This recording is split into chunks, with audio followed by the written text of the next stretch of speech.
Hello नमस्कार दोस्तों, कैसे आप सब। वेलकम करता हूं अपने YouTube channel RK tips and trick पे।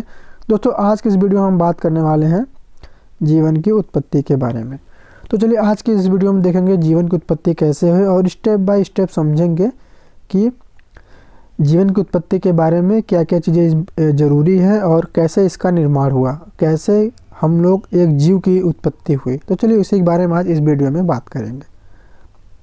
तो सबसे पहले यहाँ पे दोस्तों मैं आपको बता दूं कि यहाँ पे 3 या 4 चीज़ों में मैंने इसको डिवाइड कर दिया है 4 टॉपिक में।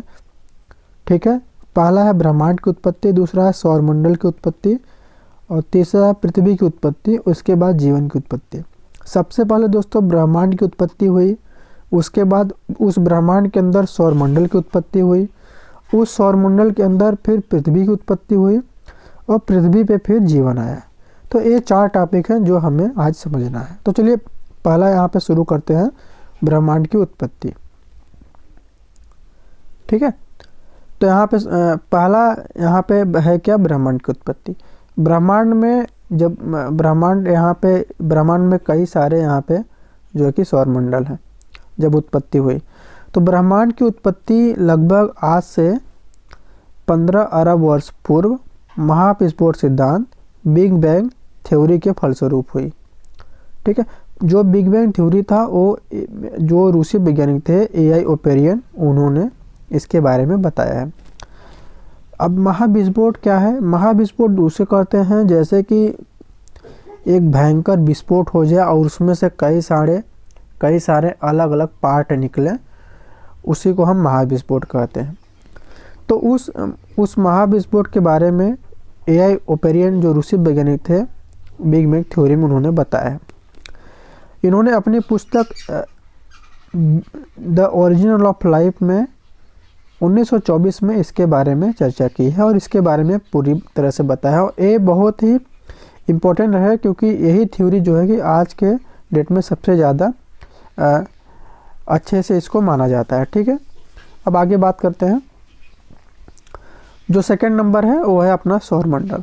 सौरमंडल के बारे में दोस्तों यहाँ बता दो कि सौरमंडल जब इसका बिग बैंग के बाद जब लगभग 10.5 अरब वर्ष बाद जो है कि सौरमंडल का विकास हुआ, सौरमंडल का निर्माण हुआ। ठीक है, और उसी के ठीक जब सौरमंडल का निर्माण हुआ तो आज से अगर देखा जाए तो लगभग 4.6 अरब वर्ष पूर्व सौरमंडल का निर्माण हुआ और जिसमें ग्रहों और उपग्रहों का निर्माण हुआ। ठीक है, तो ग्रहों और उपग्रहों का मतलब क्या हो कि इसमें काफ़ी सारे ग्रह थे। ग्रह हम कैसे काउंट करते हैं, जैसे यहाँ पे सूर्य हो, सूर्य के जो सबसे नज़दीक है ये है मर्क्यूरी, फिर उसके बाद वेनस, उसके बाद हमारी पृथ्वी आ जाती है, फिर मून है, फिर मार्स है। तो इसमें ये सब जो हैं टोटल अपने सौरमंडल के ग्रह हैं।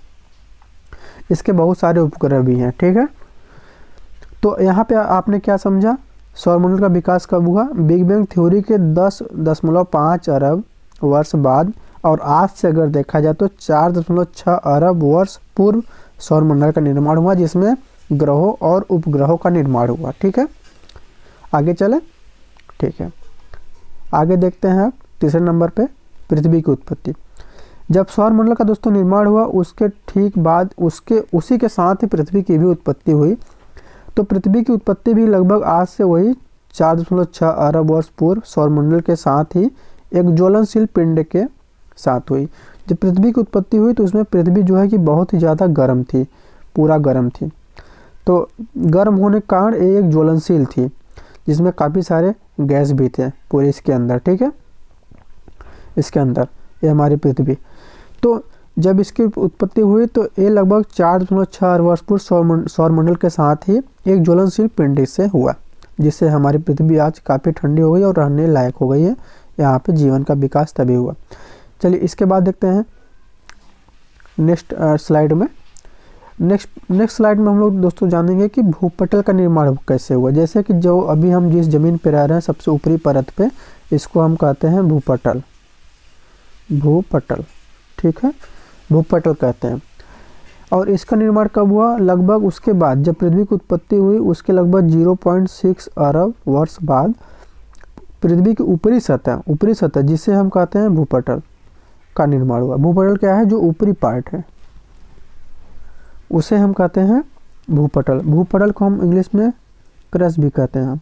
इसमें देखिए काफ़ी सारी चीज़ें दी हुई हैं, जैसे कि सबसे जो अंदर है वो है इनर कोर, फिर उसके थोड़ा ऊपर है वो है आउटर कोर, फिर उसके ऊपर थोड़ा है जो ए वाला पार्ट है, ये देखें तो डी लेयर, और इसके बाद जो है लेयर वो है लोअर मेंटल, फिर इसके बाद है मेंटल ट्रांसिस्ट जोन, और उसके बाद देखिए सबसे जो सेकंड लास्ट है वो है अपर मेंटल, फिर लास्ट में सबसे ऊपर हम लोग हैं वो है क्रस्ट। तो क्रस्ट को ही हम लोग क्या बोलते हैं, भूपटल।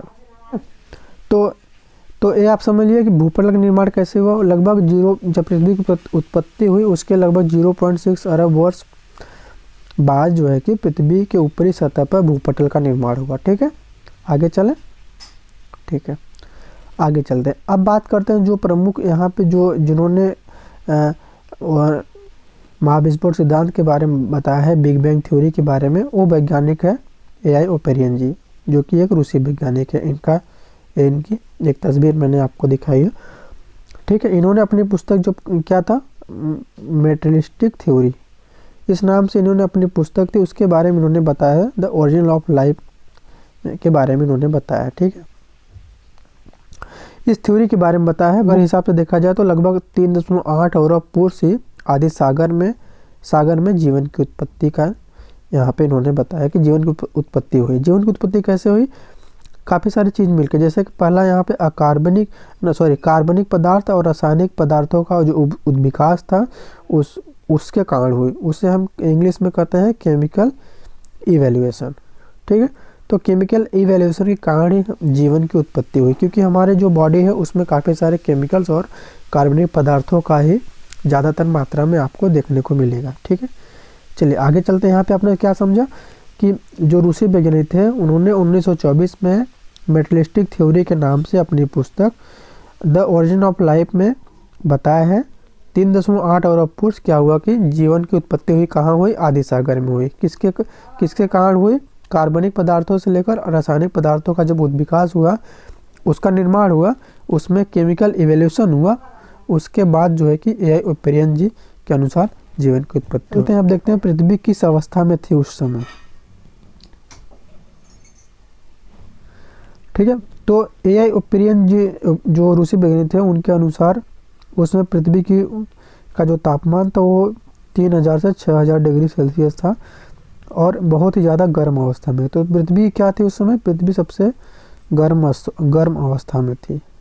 गर्म अवस्था में होने के साथ साथ इनमें काफ़ी सारे रासायनिक तत्व थे, जैसे कि हाइड्रोजन, कार्बन, नाइट्रोजन, गंधक, फास्फोरस के जो परमाणु थे वो यहाँ पे मिले, जो कि अभी आप देखेंगे जीव द्रव्य के लिए प्रमुख घटक है, क्यों संगठक है। हमारे जो बॉडी में सबसे ज़्यादा आपको रासायनिक तत्वों के ही जो कि पार्ट मिलेंगे, जैसे हाइड्रोजन, कार्बन, नाइट्रोजन, गंधक, फास्फोरस, ये सब चीज़ों से ही मिलकर एक बॉडी और एक जीव का निर्माण हुआ। पृथ्वी ये ज्वलनशील चित्र आप देख रहे हैं, बहुत ही ज़्यादा गर्म थी उसमें, उसका जो टेम्परेचर था 3000 से 6000 के बीच में था। अच्छा, यहाँ पे आपने क्या समझा, पृथ्वी की किस अवस्था में थी, तो पृथ्वी यहाँ पे गर्म अवस्था में थी। पृथ्वी का तापमान कितना था, 3000 से 6000 डिग्री था। उसमें क्या क्या चीज़ें थी, उसमें गर्म होने की अवस्था में सारे रासायनिक होते थे, जैसे कि हाइड्रोजन, कार्बन, नाइट्रोजन, गंधक, फास्फोरस जो परमाणु थे वो स्वतंत्र है और जो जीव द्रव्य के लिए ही प्रमुख संगठक भी हैं। चलिए आगे चलते हैं। आगे यहाँ पे जब पृथ्वी धीरे धीरे ठंडी हो गई दोस्तों, जब पृथ्वी की थोड़ी जो ठंडी हुई, जो परमाणु थे वो मिलकर क्या बना, अकार्बनिक यौगिक। अकार्बनिक यौगिक का भी उतना ही महत्वपूर्ण योगदान है जितना कि कार्बनिक यौगिक का। तो अकार्बनिक यौगिक जो है पृथ्वी के अधिकांश परत पे आपको यहाँ पे मिलेंगे। अकार्बनिक यौगिक जो अगर आप देखेंगे तो अधिकांश परत है उसी में आपको अकार्बनिक यौगिक यहाँ पे नज़र आएंगे। आगे दोस्तों देखते हैं कि अब जीवन की उत्पत्ति के लिए प्रमुख घटक कौन है, प्रमुख चीज़ क्या है। ये सबसे पहले यहाँ बात करते हैं पानी। धरती पे पानी कैसे आया, तो धरती पे पानी उल्का पिंड और एस्टेरॉयड थे उनके जरिए आया। तो उन्हें जब यहाँ पे महाविस्फोट हुआ उसके बाद जो है कि उल्का पिंड और एस्टेरॉयड के जरिए ही धरती पर पानी आया। हाइड्रोजन के परमाणु जो थे वो सबसे अधिक संख्या में थे, जिसकी वजह से ऑक्सीजन के सारे जो सारे परमाणु थे वो मिल के क्या बनाए, H2O बनाए। H2O में आप देखेंगे तो आपको यहाँ पे हाइड्रोजन, ऑक्सीजन, फिर हाइड्रोजन, तो 2 H हो गए और 1 O। इससे क्या बना, इससे हमारा बना पानी। पानी कैसे बना, तो पानी बना ऑक्सीजन के जो सारे परमाणु थे वो मिलकर हाइड्रोजन के परमाणुओं से क्या बनाए, H2O, जिसे हम पानी कहते हैं। ठीक है, आगे देखते हैं। अब आगे देखते हैं कि अमोनिया कैसे बना। अमोनिया का भी उतना ही महत्वपूर्ण योगदान है जितना कि रासायनिक तत्वों का। तो जल के निर्माण होने के बाद, ठीक है, जब जल की अवस्था हो गई, जल जब निर्माण हुआ उसके कुछ बाद जो मंडल था, जो स्थल मंडल था, वो भी फिर भी काफ़ी गर्म था, जिसके वजह से क्या था, जो जल थे वो वाष्प के रूप में पूरे वायुमंडल में ही मौजूद थे। और इसके फलस्वरूप क्या हुआ कि नाइट्रोजन के जो परमाणु थे वो मिलकर क्या बनाए, अमोनिया। अमोनिया को हम क्या बोलते हैं, NH3।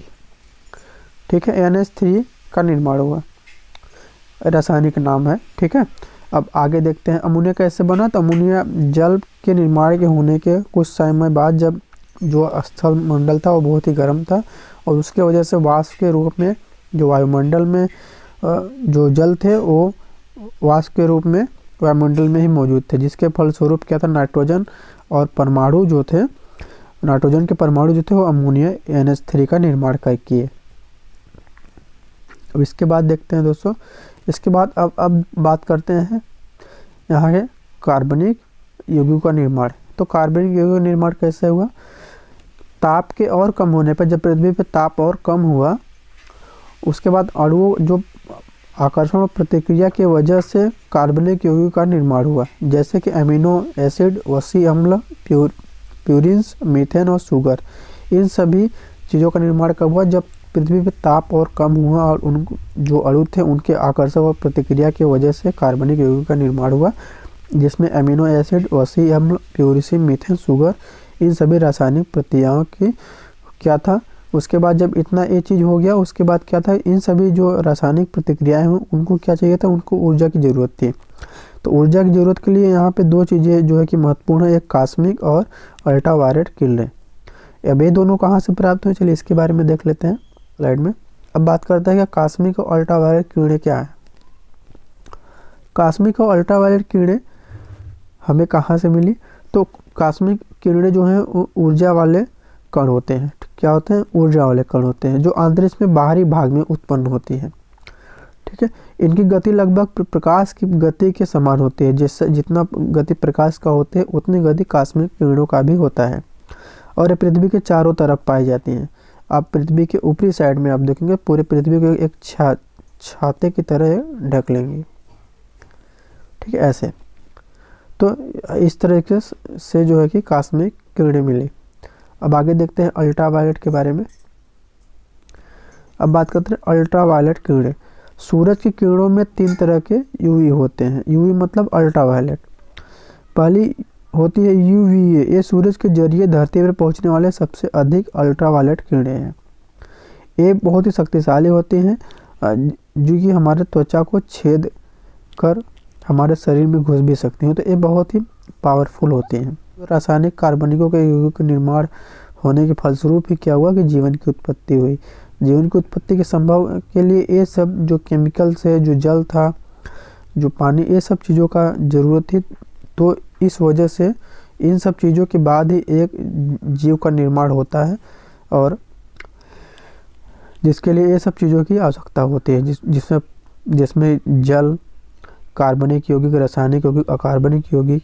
तो इन सब सारे चीज़ों से मिलकर ही एक जीव का निर्माण होता है।